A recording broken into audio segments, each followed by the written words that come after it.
Hi. Yes, sir. Yeah, yeah. So we about to take it up a notch, and we live now. So we'll be doing a countdown, my brother, and and then we're gonna get into it. So thanks to those who are tuning in thus far. Stay tuned for more important messages. We'll be right back after the countdown.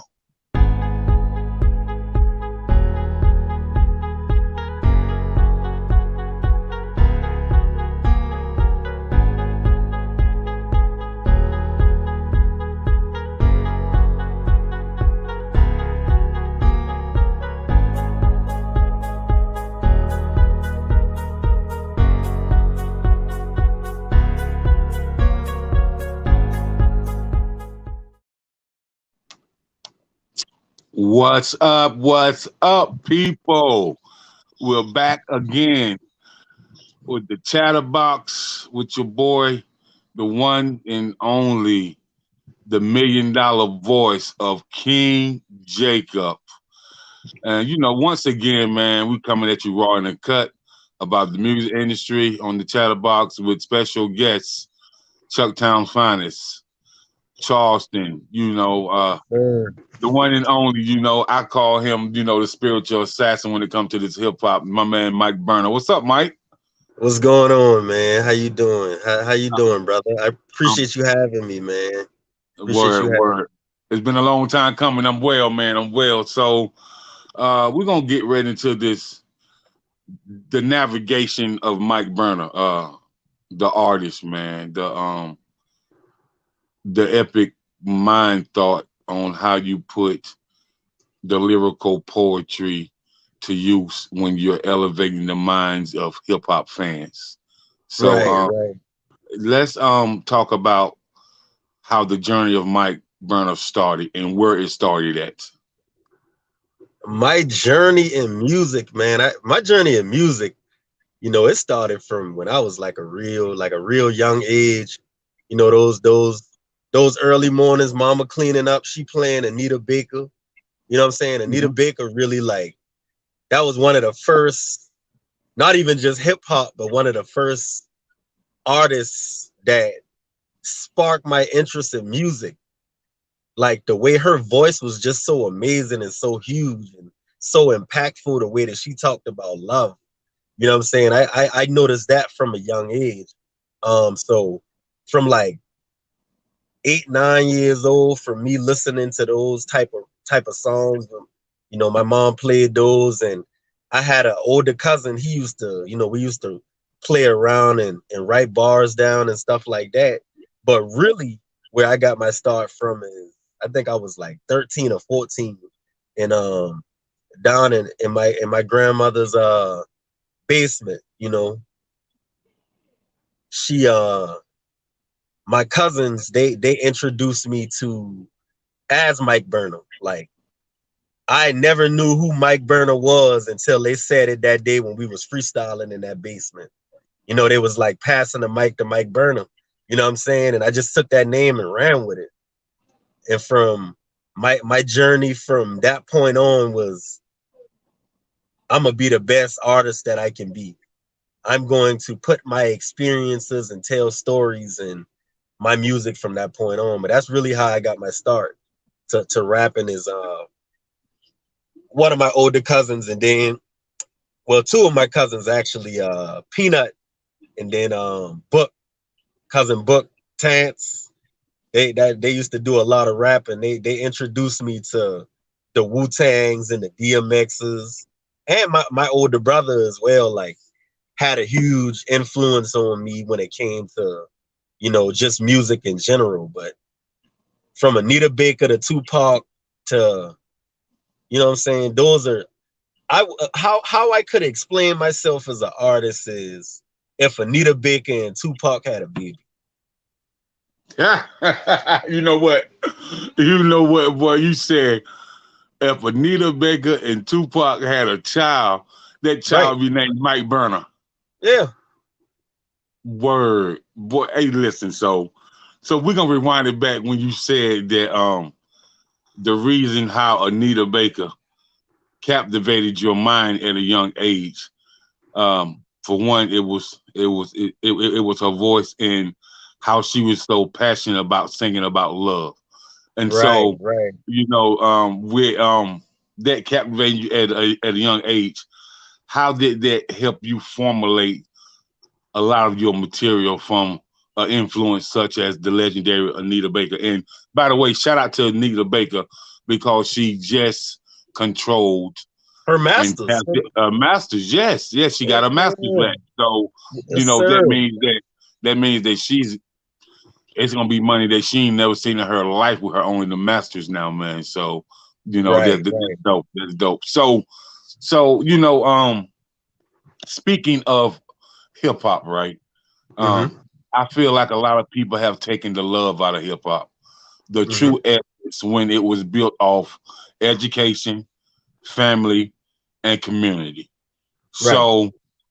So this is what I want to ask you. So when I got introduced to hip hop, I got introduced to hip hop through the ways of the god of rap, Rakim.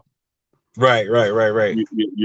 So I got introduced to him, and of course, some of my uncles they was playing, Rakim, Run DMC, KRS One.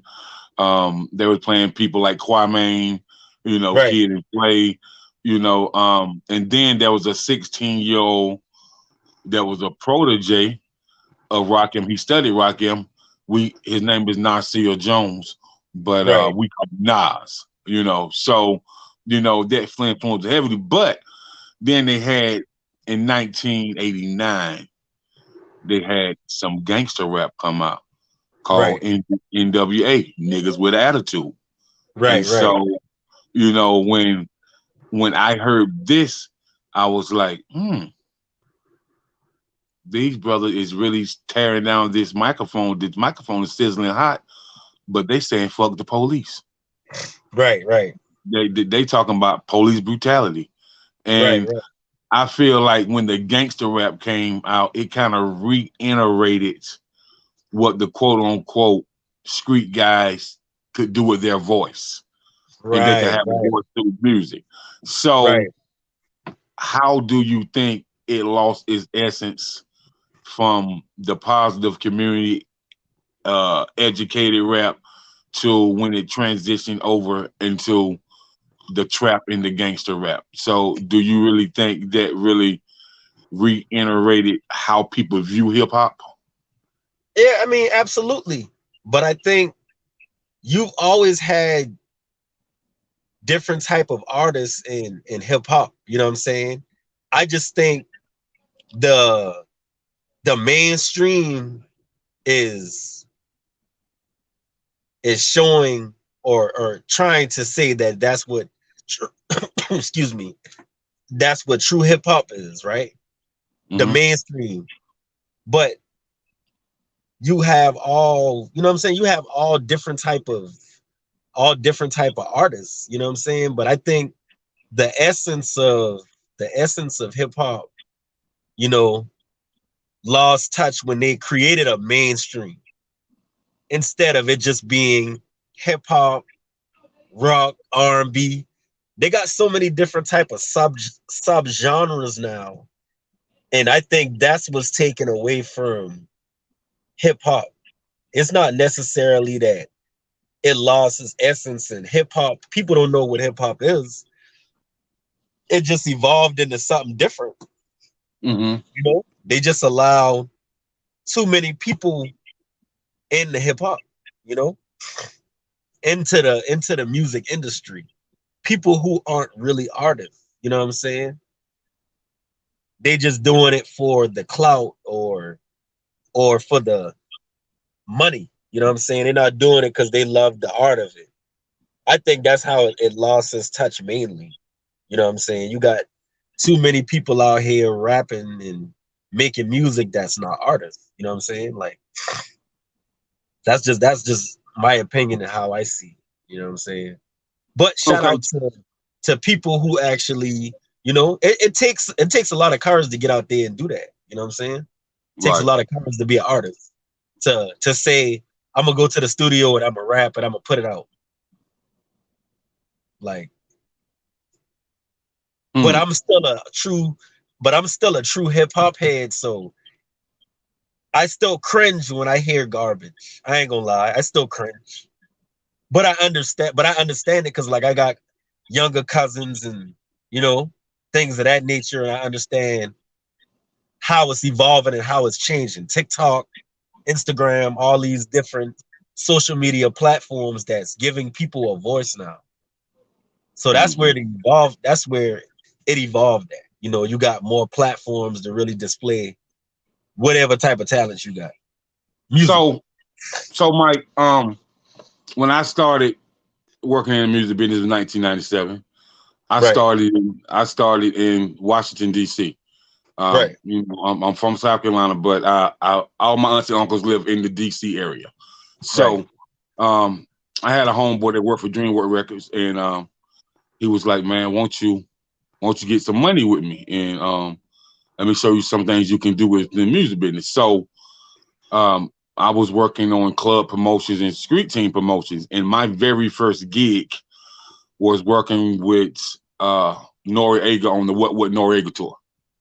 Really, Uh, so yes, and really. so That's then I met Noriega, I met Dub C Mac 10, I met Sporty Thieves, um, Dave Hollister, Genuine, just a lot of different people. And then so with me living in DC at the time, when uh, they had Republic Gardens and Club U, you know, downtown DC, I was able to meet people like Black Rob. You know, I was able to meet people like Mace, Fab. Just because I was out in the streets doing street team promotions.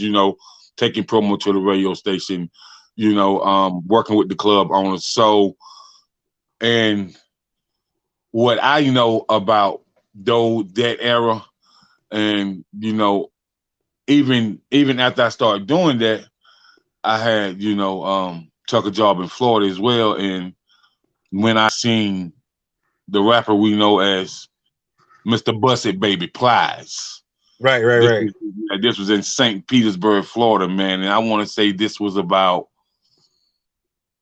I want to say, man, this had to be about 2002, by 2002. So when I seen him, he had a street team, his own street team. He had five of the baddest chicks you want to see, and he had five of the most jazziest brother, wave spinning, physically fit bros you want to see, and that was his street team. And he went all up and down the whole state of Florida promoting his music and stuff like that. And man, and like a year later, I see him in the video with T Pain. Right, right, Started. And so the analog, I call that the analog version. right. Now, transition to this digital era, I heard Ply say this about the digital era. He said he really think the digital era has made artists lazy in a sense. He said, I'm not gonna say it's not good because it gets your brand out there globally more than the Oh analog yeah, era. yeah. But Definitely. I think, yeah, yeah. he said the digital era don't have artists being true to their fans. Like there's no fan appreciation. Like, back in those days, people went to um the mall and did, CD signings. They did Right. poster signings. You know, it wasn't as hard for you to go to the radio station and open up for somebody. If you had solid representation, they can they'll plug you in. Now, when you try to open up for somebody, like they got a tour coming in, Rick Ross, Gucci, Boozy, but they want to charge indie artists like $4,000 to open up for them. How can an indie artist pay $4,000 to open up for a mainstream artist? What are you really getting out the deal besides opening it up for them? Okay, you gonna be seen by a lot of people, But after you be singing about a lot of people, then what? How did that 4 grand really work for you? I mean, uh, man, I always been the type of person like if they ain't asked me to come, man, I ain't gonna ask to be there, man. Like I think Right. sometimes you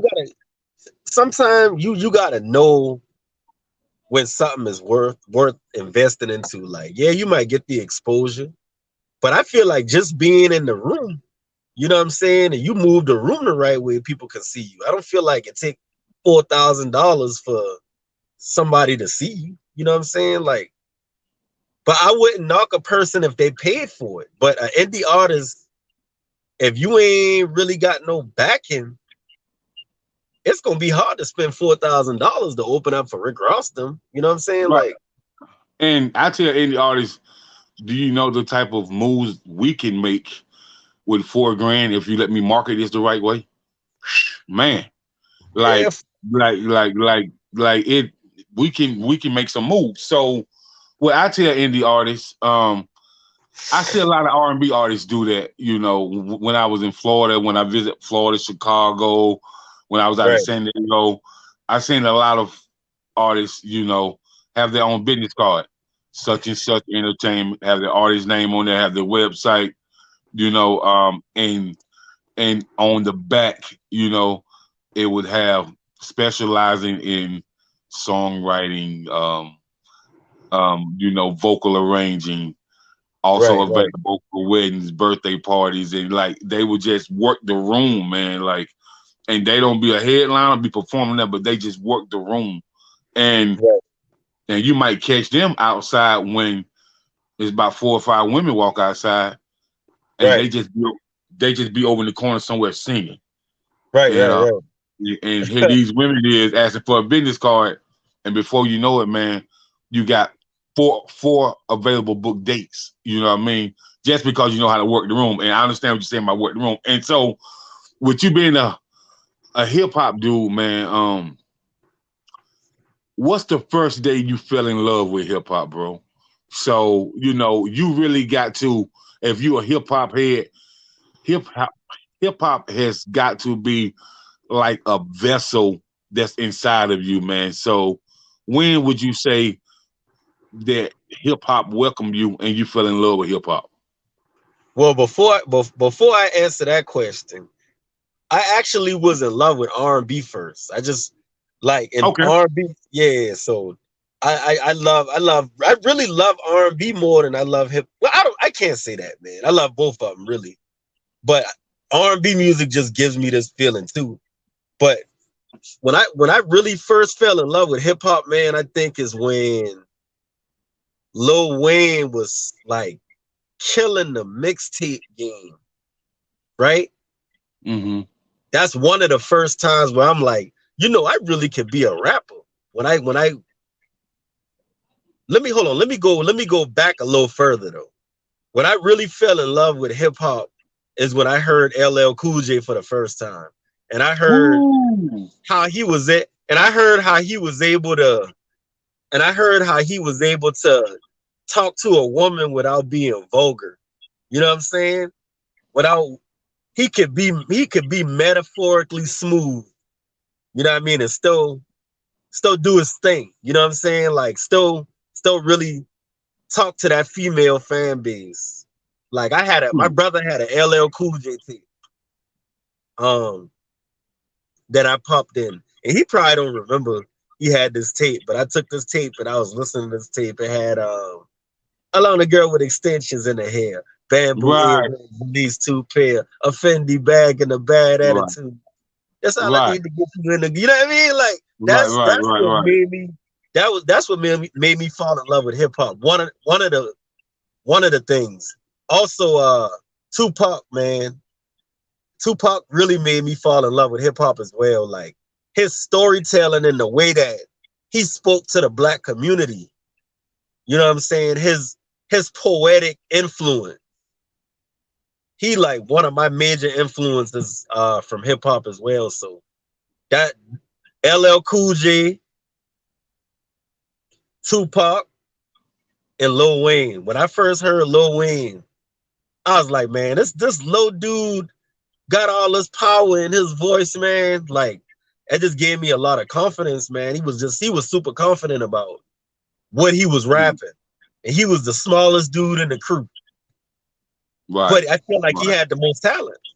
You know what I'm right, saying? So right. LL, Tupac, Lil Wayne. Okay, okay. Well, I would say for me, man, it was most definitely Rakim. Um, I would say Rakim, Nas, and I definitely I definitely would have to say, KRS One, because Oh with yeah, KRS One, man, he was so prolific and he was teaching, man.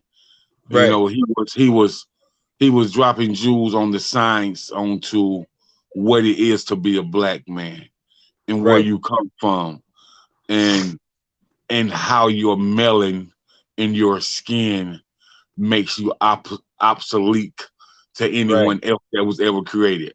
So I right. was like, man, is this dude a biology or science teacher, or or is he a rapper, man? Like I was like, wow. And so, but for the God body, R&B, bro, man. huh? God body. Yeah, man. Yeah, man. So, and but for the R&B, hey, man, my pops used to play stuff like Teddy, and when Teddy Oh said, yeah, and and Teddy tell you, turn off the lights, right, light a right. candle, You're so my latest, my greatest inspiration. right, right, right, and so Hey, you know, yes, so sir.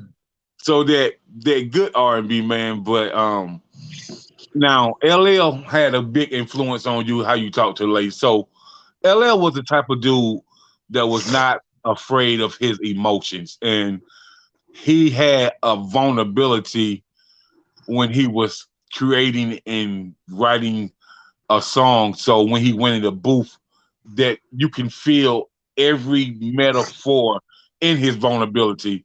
And so, he just wowed the women. And we all know if women like it, men gonna love it as well. You know what I'm Oh saying? yeah, And yeah. so with LL, man, I hear people talk about goat this, goat that. You know, LL was the first hip hop artist that control his own masters. You know what I mean?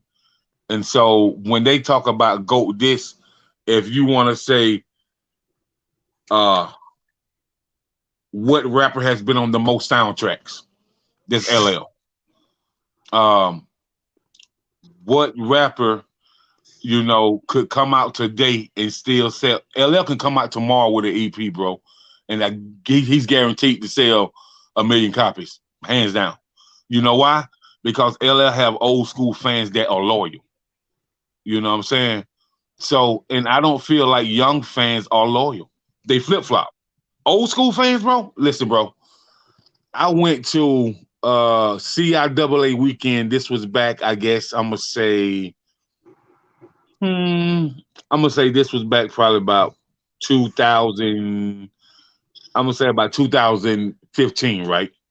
Right, And I went to a MC Light show, Dougie Fresh show, and Chubb Rock show. right. So I'm asking the promoter some questions. He found out that I rock with the music business. So he said, man, he said, Doug. First of all, Dougie still get about 40,000 a show. Boy, I said, Dougie ain't making nothing in 3,000 years, bro. He was like, don't make no difference, bro.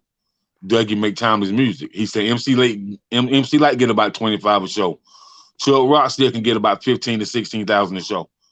I said, ain't none of them made music in the last 20 years. He said, bro, they make such timeless music and such feel good music to, if it really resonates with the fans, that they got loyal fans.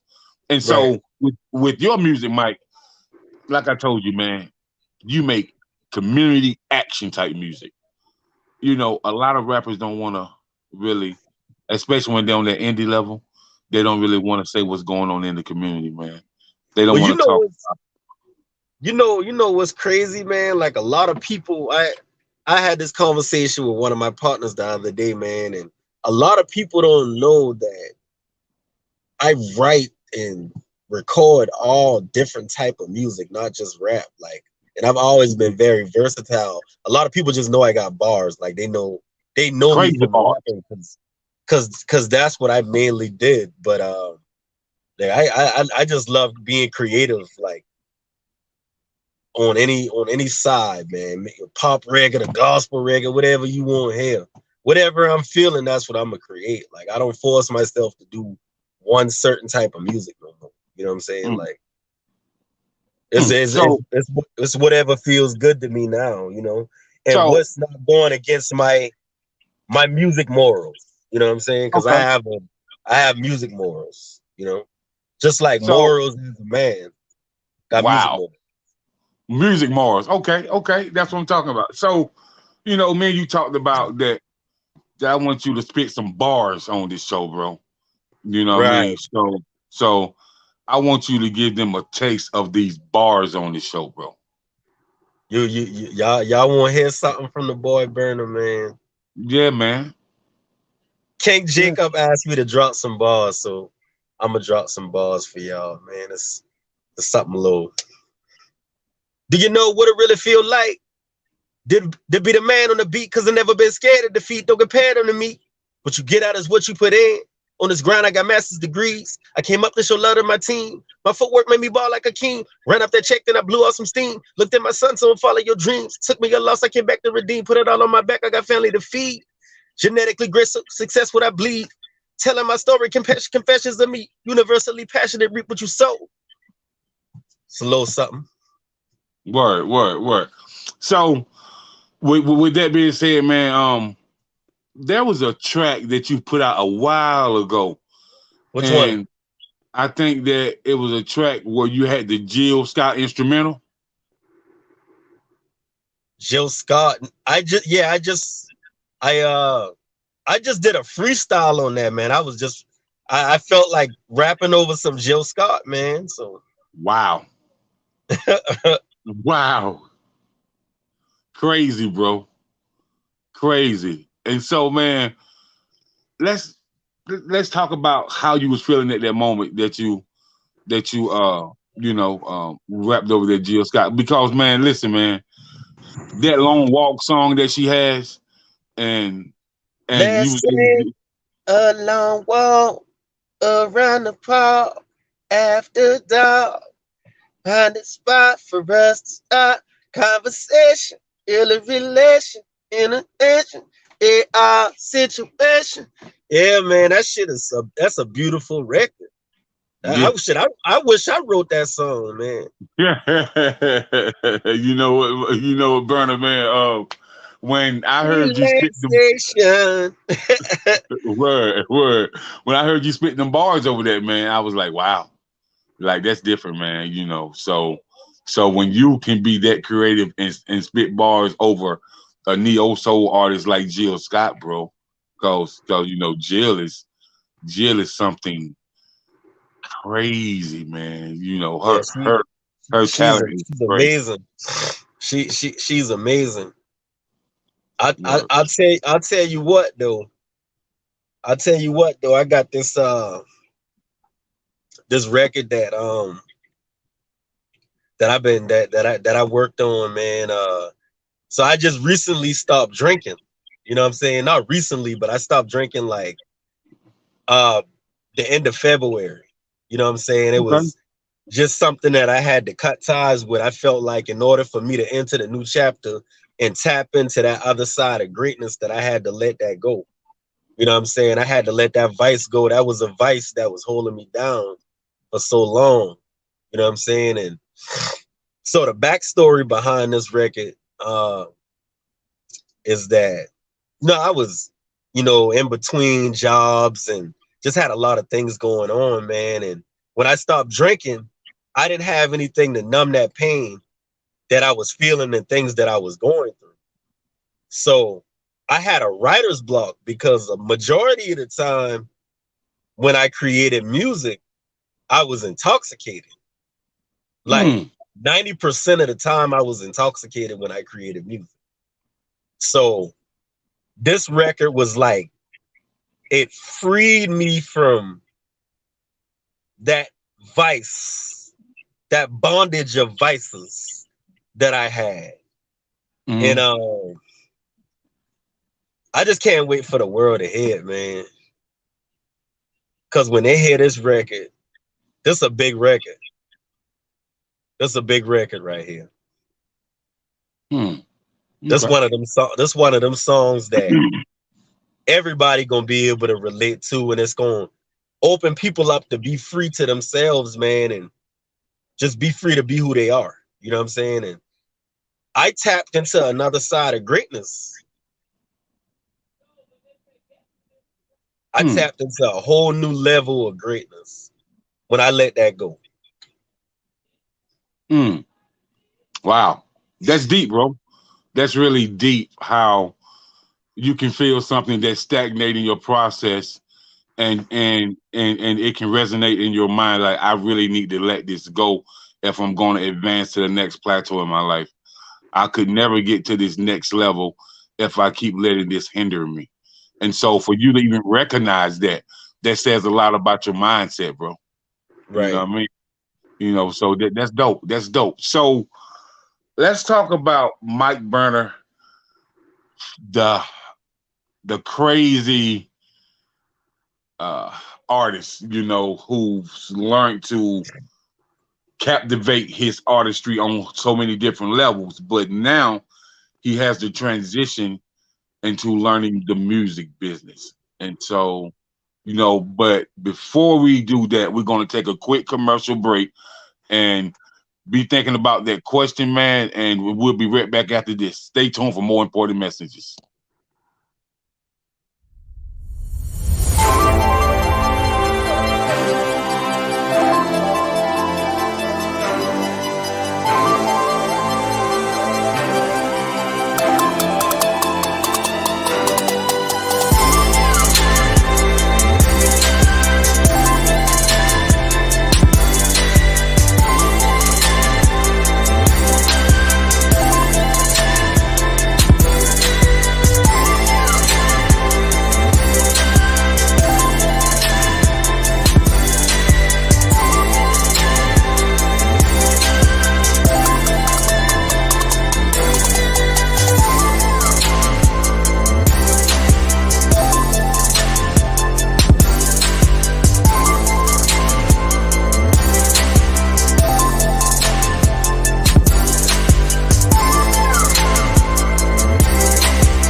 Thank you. Thank you. We're back again.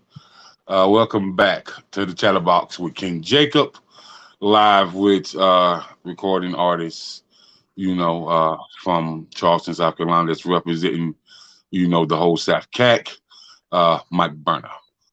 And we was talking about, before we went to a quick commercial break, we was talking about the transition from owning your craft and your artistry, and now you want to elevate it to enter the music business so you can get paid from this God-given talent. So how was that transition for you, Burner, when you entered the music business and learned ways that you can get paid? That transition it was nerve-wracking, man, because you got to go from not just being an artist, but being a business, understanding that you have to have your BMI, you have to, you know what I'm saying, you have to register your music, you have to copyright your music, you got to figure out how to get it on all the different platforms. Like now it's so accessible. You know what I'm saying? When I started really getting serious with music, Reverb Nation was and Dat Piff and those things were pretty popular back then. Like they didn't really Mhm. have all the other, Apple Music and all these different streaming services to get your music out there. So like you really had to figure out ways to get people to hear your music. You know what I'm saying? MySpace, when they had the music, I had music on MySpace. So I literally like seen all the different eras of how music transitioned. But me, I just learned how to maneuver, how to get my music on those different platforms, man. I just had to do my research and learn from some of the people around me. Like I had a lot of good guidance and people to put me in the right direction on what I needed to do as far as registering my music and just being a professional artist, split sheets and different things Mm. like that. When you do songs with different artists, you make sure that you get credit or you do credit, things like that. Right, So right. So, so you learn the business, and you learning about the BMF, the ASCAP, the CSAC. You're learning about the copyrights, and you are learning about the split sheets for when you and the artist are working together, the collaborations, and all the above. So, right. as you transition to learn about that, how important would you say music publishing is for a recording artist? Oh, music publishing is very important, man. That's a whole nother check. That's a whole nother check if you do it the right way, man. What's crazy is a lot of artists don't know that they missing out on publishing money. Like I just really tapped into that like a couple years ago. You know what I'm saying? So now I understand the business of it. I can be successful as an indie artist though. The main thing for me is just getting that real push, putting that real push behind myself. Like Mm. because I know I make timeless music. You know what I'm saying? Like I know I create music that's gonna really be a generation and really be something that people can listen to years from now. Like I got those type of records when they really catch, they gonna catch. Like Mm. Okay. I can Okay. I firmly believe that I can say that with my whole chest and everything in me that my music is gonna be something that people gonna always want to go back and revert and listen to and say that guy he's speaking. He been speaking for real. Like he's speaking to me. He's speaking for us. We okay with him being the voice for us? Mm. I mean, I must say that you're definitely a force to be reckoned with when it comes to those bars, when it comes to those storytelling, when it comes to the punchlines, when it comes to how, when it comes to that aura about your music that engage with minds when they're really going through something that's so transitional to they can't even share with their family, but they can go listen to some music that you have to really help them get through their day. Now that's big. The Right. healing power of music is the most biggest asset to being a recording artist, knowing that your music can help somebody heal when they're going through a dark place in their life. And so, That that's why I do it, man. Like I don't do it for no other reason but that and I mean and I love it. You know what I'm saying? I do it to give somebody something to feel like and to feel like they are part of it, feel like I'm talking to them, man. Like just making music that anybody can relate to, like just life, you know? right, right. So We I do want to ask you this. You seen the flyer that I made for the promo, right? yeah. So let's talk about that cover that's on that promo flyer. Which one? Man, the abstract type cover. Oh, you talking about the one the digital joint that I did. That Yeah. Bert shout out to Bert Ford, man. Shout out to graphics by Bezel, man. He one of the dopest graphic designers and artists. He's an artist, man. But yeah, that idea really just pre-existing conditions, man, and we Yeah. all got pre-existing conditions. That's that Well, that's man, that. Well, Mike, listen, man.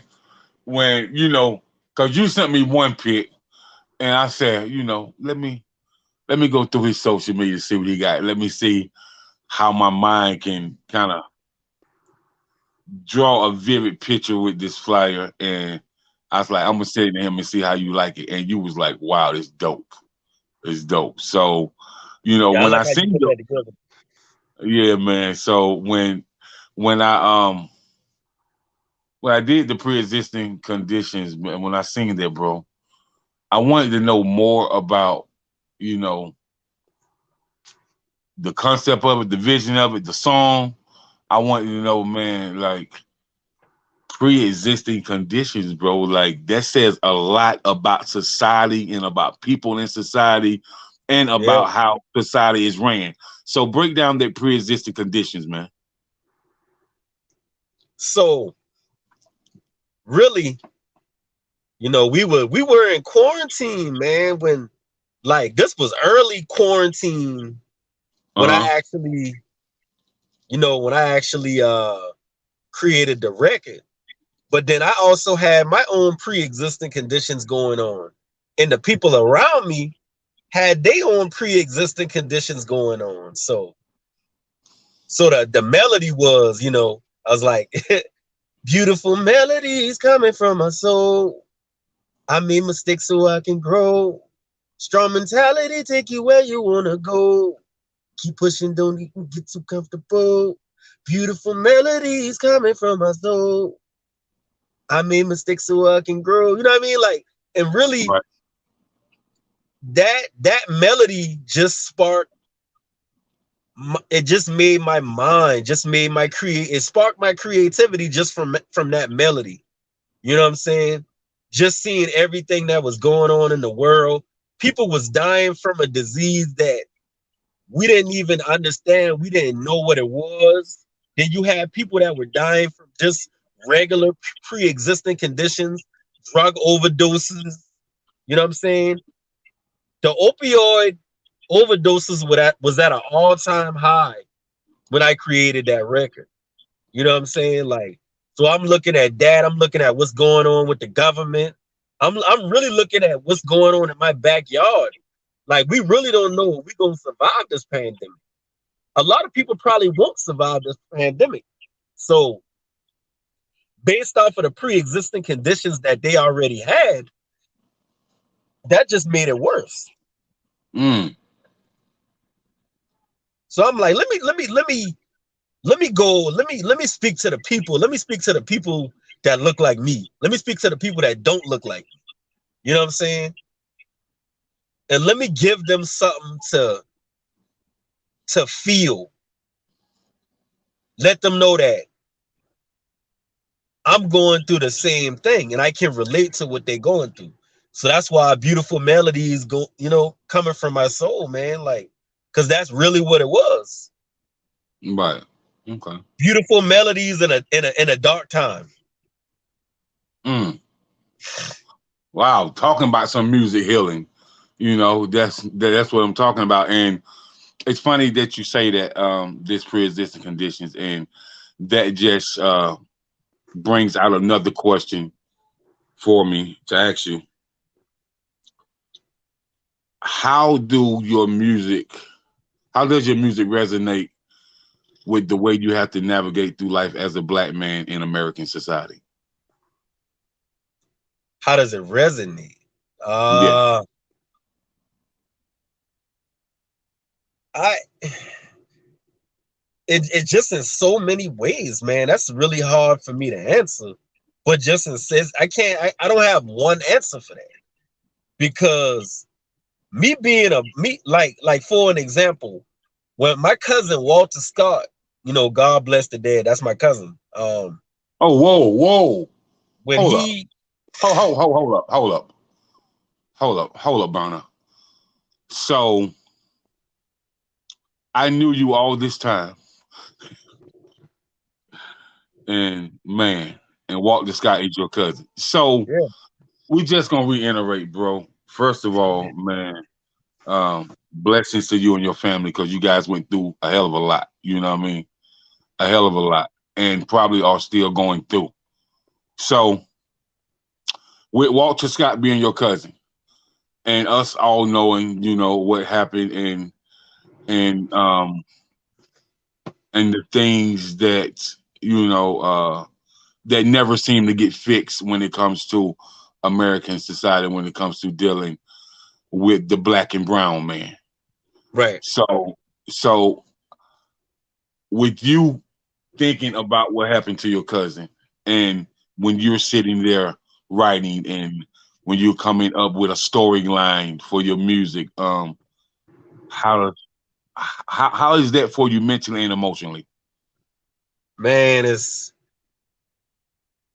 a harsh reality, man. When you writing down the shit that's really going on, like sometimes it gets real dark, bro. Like it gets real dark having to really talk about that all the time, man. Like and seeing that shit all the time, like you just get tired of it, bro. Like I remember I got to a point where I was numb, and I'm like, this is sad that I'm numb to this now, cause it happens so much, bro. Like back to my cousin, man, like Walter Scott. Like I really feel like I got PTSD. I got PTSD after that shit happened, man. Like I was afraid. Anytime I see the blue light or a cop get behind me, I'm nervous, bro. Like so with me, with the correlation with that and my music is it really got dark, man. Like I got tired of talking about it. You know how you get to that point, like in a relationship where you tired of talking about the same stuff and ain't nothing changing? That's exactly how I felt about them treating us like endangered species. Mm.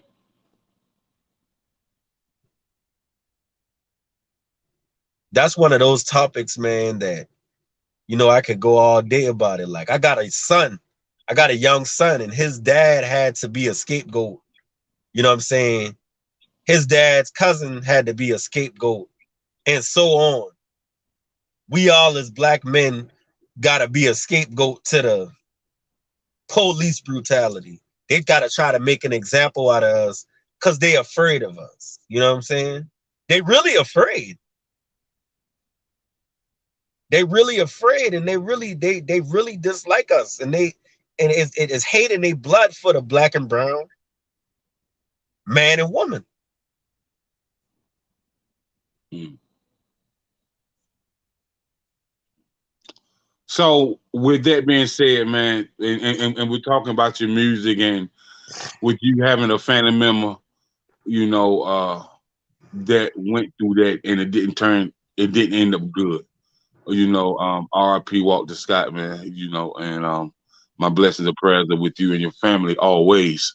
So with that being said, I've had this conversation with my sisters, with women, and I belong to the nonprofit that you just seen the commercial for. I sit on the board of directors of Unity Right, Blessings Nonprofit. So I right, talked to several black women in business, several black mothers, some black grandmothers, and just even the younger ones that's in middle school and high school and college and stuff like that. So um, why do black women feel? And the reason I can ask you these questions, and it relates to your music, because this is your music. You know what I'm saying? right, The essence, the essence of the community is a lot of what your music is about, and how we can restructure and rebrand that. You talk about it a lot. So, with that being said, why don't our black women feel protected? So they feel unprotected, neglected, and and they feel like if my black men can't protect me, then how can I navigate through this world without any protection? So, what are your thoughts on that? Mm. Well, it really stems from the black man being taken out of the household and them having to fend for themselves, Mm-hmm. with those children, you know. So I think it's really a defense mechanism because Mm-hmm. it's been happening since like the late 70s, early 80s is when they started taking all of the men out of the Well, household. well, actually, they started taking the black men out the household in 1968 when they fought the war. A lot of the men came back from Vietnam and they was high on heroin and couldn't get off. And so, with them being not be able to get off heroin, um, they was they was taking stuff out of their own homes and selling it, trying to get that fix again. So, But I think that's a part of it, but I think we seen it now. I wasn't born yet, so but I'm mhm, saying like going back in history and really looking at it, like you really seen like a major impact on it in the late 70s, early 80s, like for real. You know what I'm mhm. saying? Like that's when you really knew that, the father was out of the household. Like, because everybody, all the rappers was talking about it. Yeah. Mama doing like Mhm. mama working 2 and 3 jobs. So I think they don't feel protected because they've been taken outside of the household, man. And we got to take our rightful place back as men, you know, in our household. If we create children, we need to create those children with the intentions of creating a family as well. So what you're saying is if she's good enough for you to inject in, then she should be good enough to marry. Is that what you're saying? Yeah, but also, you know, with marriage, that's a whole different conversation. Like I believe in marriage, but I just feel like you need to raise your children if you create them. Like Right, I right. think we live in a society now where people don't excuse me, people don't want to get married like that no more. Like you still got that percentage of people who believe in marriage, but now it's if I create a child, let's just figure out how to co-parent. You know what I'm saying? Like So that's okay. Now, I was told this by my grandmother and by some other older women, that I had the pleasure of, kicking it with. You know what I mean? Just how they'd be like, "Yo, man, okay, I'm gonna have a conversation with you. Cause you stepping out to the world, um, you know, to be a young man, and this is what you need to know." So right. since we talking about that, the when you go up inside of a woman, and this is still having to do with the levels of your hip hop music, so don't get it twisted. So when you Right. go up inside of a woman and you go up in this woman and you go up in that woman and you go up in that woman, that's something that's called soul ties. And that's Right. something that's called demonic spirits. And Right. so, you got a child by this woman, you got one by this woman, you got one by this woman. But all Right. these women are different. So when your children come together and get to know one another, they have all these different type of levels that they don't understand, and they always at odds because they have different spirits that was formed inside of them in the womb, and a lot of times it don't even be the children's fault. So Right. how do we correct things of that nature? You said how do we correct it? Yeah, yeah, man. Like, how do we get it back once? Okay, just like grandparents, my grandpa, one of my grandmothers had 9 children, the other one had 8, Right. and they all in both households they was all raised together. one man, one woman. And what I'm saying is, it was structure. You know what I Right. mean? It was a lot of family structure. It was spiritual structure, it was family structure, and it was community structure. So what I'm saying is, what's the essence of rebranding and restructuring our families, our community, with the emphasis on a high level of education? Mm. Hmm. Because we once had it, sure did. I I just think it's shifting, man. Certain things are becoming less and less important to people, man. And I think it's like it's gonna be hard to really get it back. I think we just have to make it better within where we are now, you know? Like make the village again, man. Like Right, right. start building the village back again, you know? Hmm. Because you sometimes you gotta rebuild things. Sometimes it'll never go back exactly the way it was, because that's just how life is. It'll never go back the way it was, but can we get it close, or can we make it better? Of course. Hmm. But it all starts with, even with this conversation right here, we bridging the gap and we having conversations as brothers, doing something healthy. You know what I'm saying? Conversing about how we feel about certain things is healthy. So I think once people start listening to understand and comprehend what's going on,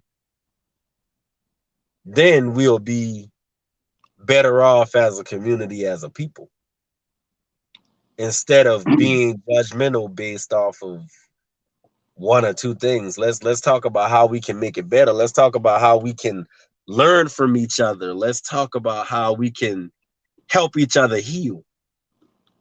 Because healing is something that we really don't do. We just put a band-aid over the wound and it scars. Man, you said a mouthful right there. Wow. Listen, man. Huh. That's that's that's a word for everybody.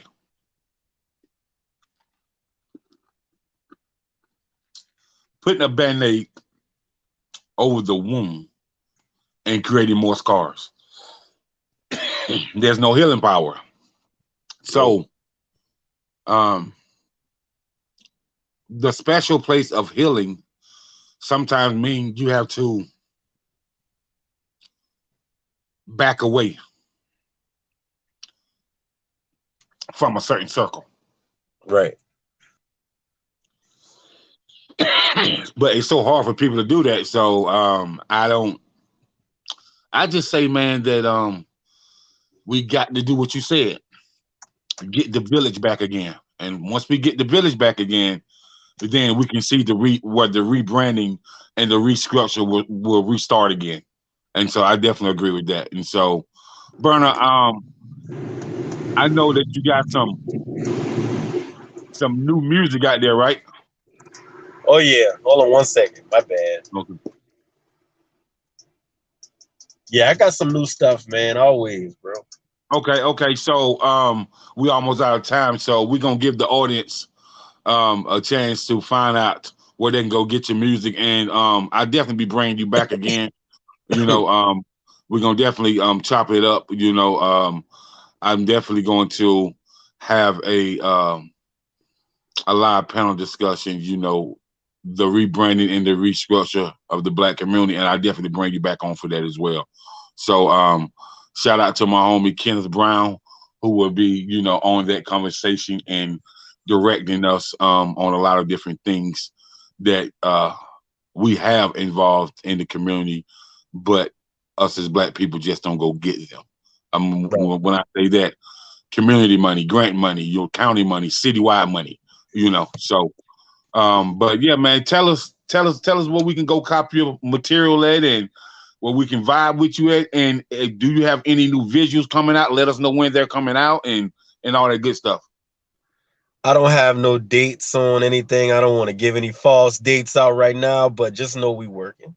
Um, you can go find my music on all platforms, man. Spotify, Apple Music, Tidal, Mm-hmm. YouTube Music. If you Mm-hmm. just want to go, just go Mike Burner everything, man. Mike Burner everything. I promise you, you will fall in love with my music, man. I got an album that I put out last November. Um Taurus Moons. Taurus Moons. Moons. And Yeah, it's we did. yeah, man. It's it's an awesome project, man. Like, Right. it's really a really good body of work that I'm proud of, man. I feel like when people really tap into that album, they're gonna be like, damn, I should have been listening to this, man. I wish where was this all my life, man? I promise you that album is a vibe, man. I put my everything into that project, man. So Right. yeah. Uh Taurus Moons, I got some singles on, social media platforms, Apple Music, Spotify, Tidal, YouTube Music, Mike Burner everything, Mike Burner Instagram, Mike Burner Twitter, Mike Burner Facebook, uh, Mike Burner everything. Word, Tap, word. tap in with me, man. Tap in with me, world. Word. Tap If you in with don't, Mike, man. I've been rocking with Mike for a while, man. Mike a dope artist, man. He a great father, man. And he's a he's an educated brother, man. People asked me when I was gonna get a group of men and we had what you call a social session. right, Where we right, talk right. about real live issues with men. So the black man is going in the community. So I begin with my bro Kenneth Brown to have a real live social session where it's gonna be taped and recorded. Maybe we can do it like once a month. And I definitely want to include it, Mike. I definitely want to include it. So I'll definitely be letting you know. But it'll probably be in the Columbia, South Carolina area. So I'll definitely let you know what's going on. Oh yeah, man, absolutely. Let me know. I'm all in, brother. I'm all Okay, in, man. man. I definitely want to Anything to thank you push for the culture forward. Anything to push the culture forward and get us brothers together, man. Let's figure out how we can put our heads together and make a change, man. It starts in one room and then goes to another room and another room, eventually a arena. Okay, okay, not a problem, brother, not a problem. I definitely appreciate you. I keep you informed of what's going on, man, and thank you for coming through and chop it up with King Jacob on the Chatterbox, man. We welcome you, and this is sponsored by Unique Blessings nonprofit organization. And Mike, man, I'll be sending some links out for your music and stuff like that to my other constituents. As far as music business, as far as nonprofit goes, and just as far as getting it out to my celebrity publicist PR partnership, which is exquisite PR firm, and I'll definitely be getting it over. So, and she'll be probably contacting me to bring you for a interview on her platform at exquisite PR firm as well. So, once again, appreciate you. Peace, love, and blessings, man. And we out of here, bro. Yes, sir. Thank you, man. Appreciate it. Yes, sir.